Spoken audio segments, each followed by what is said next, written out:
Français parlent au français. Veuillez écouter tout d'abord quelques messages personnels.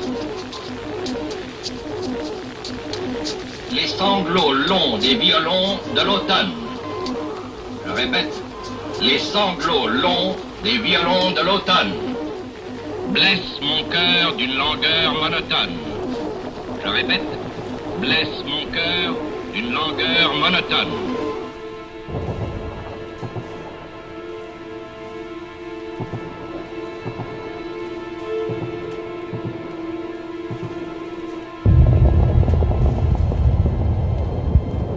Le 15 août 1944, 2 mois après les plages de Normandie, les forces alliées débarquent en Provence.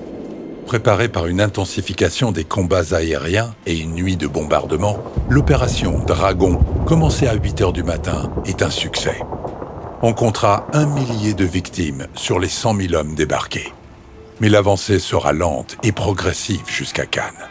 Près de 10 jours seront nécessaires à la coalition qui affronte la 19e armée allemande et ses 250 000 hommes, et ce malgré l'aide active de la résistance locale. Dans les villes du littoral, la panique et le redoublement de violence ou d'exactions de l'occupant et de la collaboration sont douloureusement palpables. Partout, des résistants prisonniers sont exécutés en représailles pour éviter qu'ils ne soient libérés ou s'échappent pour aller grossir les rangs de la liberté. C'est ainsi qu'à Cannes, le 15 août 1944 est aussi un jour de deuil. Au pied de la colline de la Californie, la Villa Montfleury est transformée en siège de la Gestapo, qui y mène ses interrogatoires musclés tout au long de la guerre. Parmi les prisonniers arrêtés figure un nom qui sublime l'idée du courage et du sacrifice. C'est celui d'Hélène Vagliano, qui repose dans la crypte de l'église orthodoxe de Cannes.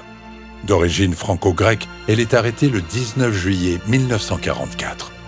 Très tôt, elle s'est engagée dans des activités caritatives, servant notamment la soupe aux démunis à proximité de la gare.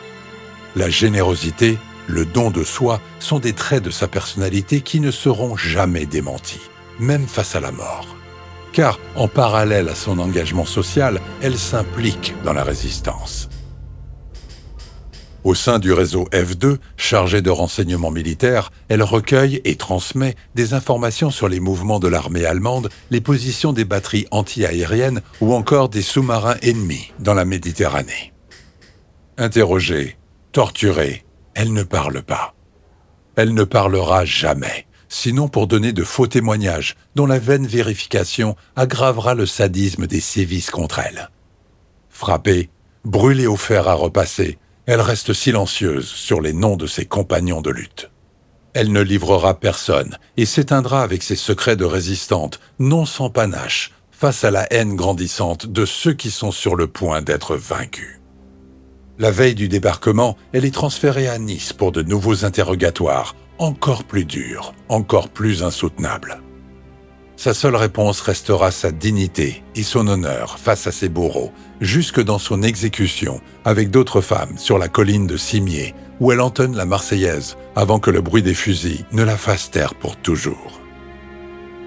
Le lendemain, ce sont les derniers occupants des cellules de la Villa Montfleury à Cannes qui la rejoindront dans le repos des justes, les corps mutilés, défigurés. Il est 20h30, ce 15 août 1944, lorsque le chef de la Gestapo cannoise et ses lieutenants descendent au sous-sol de la villa qui leur tient lieu de quartier général. Ils rassemblent les prisonniers dans une même cellule, la numéro 4. Ceux-ci ont compris ce qui les attend. Dans le mouvement et la confusion, un des détenus arrive à s'enfuir. Une autre est laissée sortir, pour une raison que l'histoire ignore. Il reste 8 personnes, dont une femme, Conchita Biaca, qui n'aura pas le temps de changer de cellule. Elle sera abattue, tandis qu'elle cherchera à se débattre. Elle avait 22 ans. Les autres, Jean-Baptiste Albertini, 23 ans, Gustave Bini, 54 ans, Pierre Chalmette, 42 ans, Alfred Froiduro, 46 ans, Georges Krengel, 25 ans, Marius Martini, 44 ans, et Hippolyte Ségurant, 45 ans, seront tués dans le tas par leurs sinistres bourreaux qui prendront la fuite en direction de Nice entre minuit et 2 h du matin. Cette histoire enseigne à notre époque le sens de l'engagement plein et entier de ceux qui misent leur vie sur un idéal qui les dépasse, la liberté. Les sacrifices, cruels, abjects, qu'il leur a fallu consentir n'ont pas été en vain. Nous sommes libres. Mais leur souvenir pose une question à laquelle chacun ne peut répondre qu'individuellement. Est-on digne de cette liberté? Comment l'honore-t-on dans notre vie?